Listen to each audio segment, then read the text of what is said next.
Yo guys, what is going on? Welcome back to my channel, and today I'm doing another video on my player rating predictions for FIFA 17. And now I intend to keep this one going as I want to kind of do mostly all the big teams in the BPL before FIFA 17 actually arrives in stores, which is not actually that long now, it's a couple of months. So basically what I'm going to do today, I'm going to do Tottenham Hotspur. I believe I've done Arsenal and Leicester in the past, so now I'm going to kind of do the other teams that kind of came around the top 10 and teams that I reckon will have pretty good decent player ratings on FIFA 17.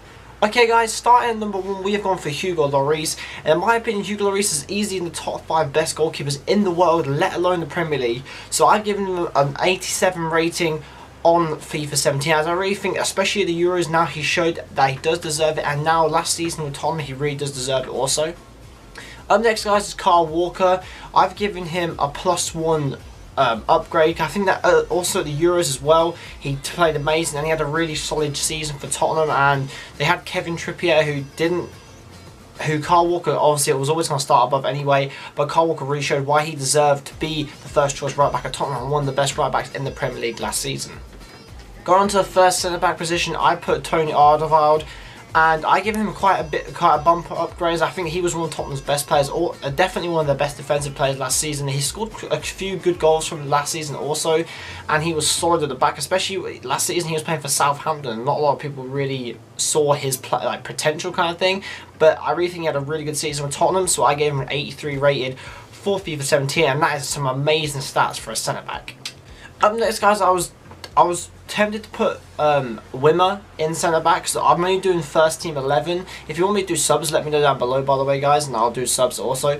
But I went for Yang Vertonghen over Wimmer. I don't know, I feel like he's more of the first team centre back at Tottenham than Wimmer. I know Wimmer did play quite a few games for Tottenham this season, but I went for Vertonghen. I kept him at the same because he had a few injury problems, played a bit of left back, didn't really do anything major for Tottenham this year. He had a good season, don't get me wrong, I'm not saying he didn't, but I just kept him the same as I don't feel like he had that much of an impact as say Alderweireld did for Tottenham.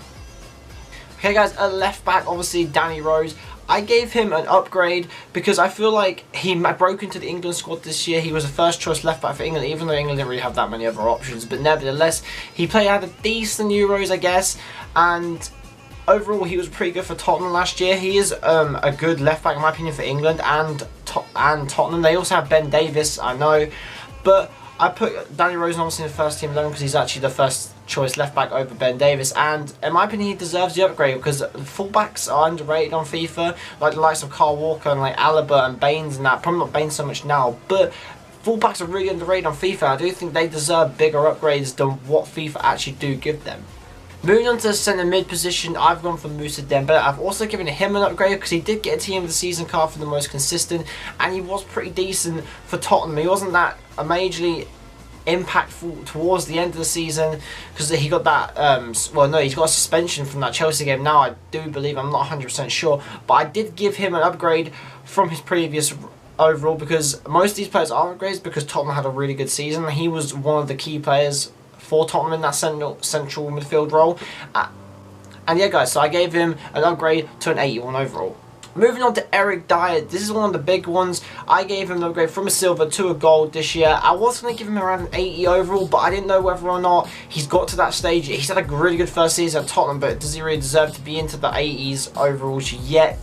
So I don't know, I kept him around a 78. He has got really good stats actually, and for his height as well, he is going to be a solid centre mid choice I think on FIFA 17 if he does get a card around this. On to the right mid, I gave it to Eric Lamela. Didn't have a good first season at Tottenham, but he really showed this season that he is capable of his price tag and playing in a good Tottenham team like they had this year. So I gave him an upgrade also as well. Not a massive upgrade, just a little small upgrade because he did well. He was kind of a consistent player for Tottenham, and at times on his day he was actually really good this season for Tottenham. Okay guys, up next, Christian Eriksen. I gave him a left mid card also because he's been playing left mid most of the time for Tottenham this season. I don't know whether he'll actually get a position change in FIFA 17. We'll see about that. But in my opinion, Christian Eriksen has been underrated on FIFA for many years in my opinion. He's been one of Tottenham's most impactful players every season so far. Yeah, Harry Kane last season and this season, yeah.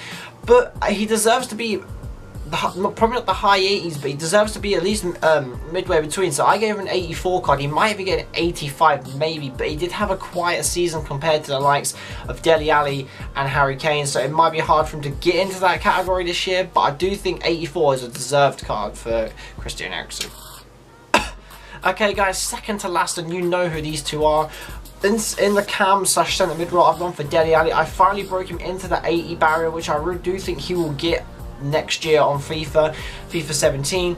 An 80 rated card I've given him. He might get more, he might get lower, I don't know. After his Euros, he may even get lower, I don't know. But Dele Alli is a really all-rounded card actually, and I really think he'd be part of the Hullet gang if he was to get a couple of informs next year on FIFA 17, if he was to get a default card like this. Okay guys, last one is Harry Kane. I've given him an 84 rated card. I would have given him an 85 or an 86 if it wasn't for his Euros. I know I've mentioned this a lot on players in this video, but he really bottled it at the Euros, and I do think he, in my opinion, I would have predicted him to get an 85 or an 86 if he didn't have such a bad Euros. But maybe EA won't take that into account. Maybe I'm just being a bit biased being an England fan, but I've given him an 84 rated card. It's a decent looking card. I don't think he'll be used too much on FIFA 17 just because of his pace factor. But yeah guys, if you enjoyed this video might be a little bit short, but if you enjoy these kind of videos, let me know in the comments down below.